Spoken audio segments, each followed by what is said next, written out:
Hi guys, welcome back to another installment of Best 5. Join us on our journey as we take a look at the weird, wild and wonderful. Today we cover 5 killers with strange motives.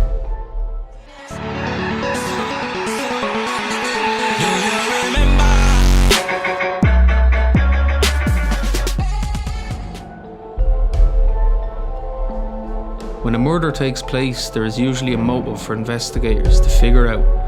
For many, the motives are usually quite clear. Other times, they can leave investigators baffled. Today, we take a look at 5 killers with rather strange motives.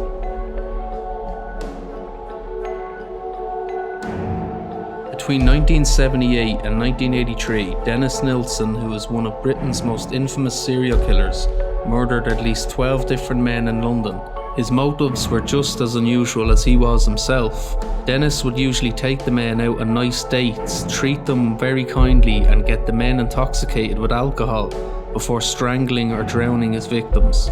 Nilsson would then bathe, redress their corpses and place them around his living room. He would treat the corpses like roommates and occasionally have sex with them too. Nilsson was eventually caught by police investigators and even helped the police in every aspect of their investigation. He gave detailed descriptions of the murders and even helped locate their remains.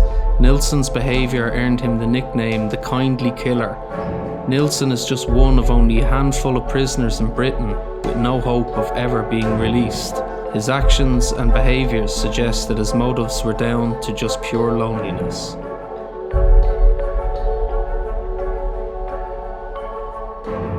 In 1975, Richard Trenton Chase was involuntarily committed to a mental institution and was hospitalised after he had managed to inject rabbits' blood into his veins.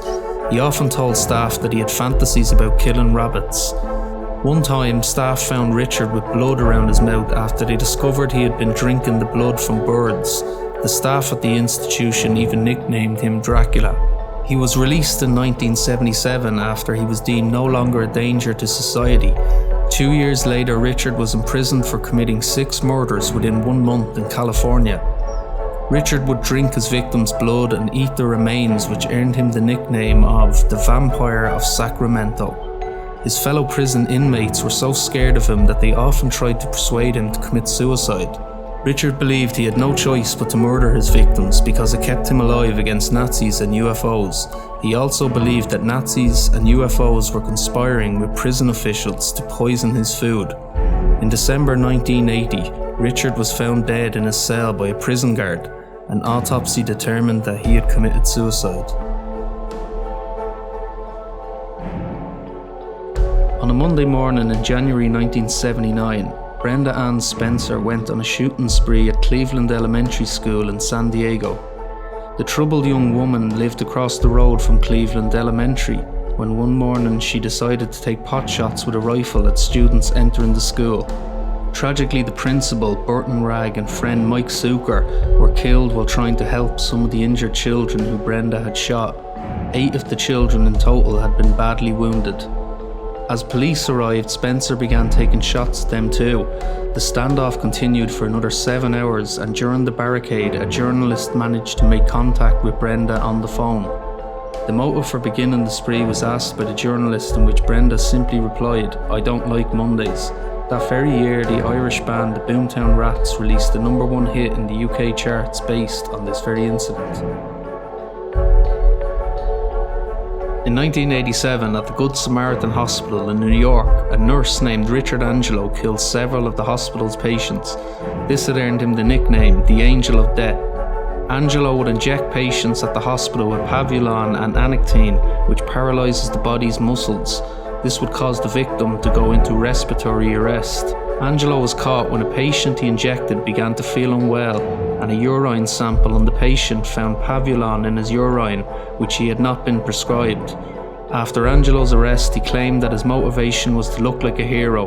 When his victims went into cardiac arrest after being injected, Angelo would come along and save them in front of everyone. He believed that this would make himself look like a hero in the eyes of everyone else.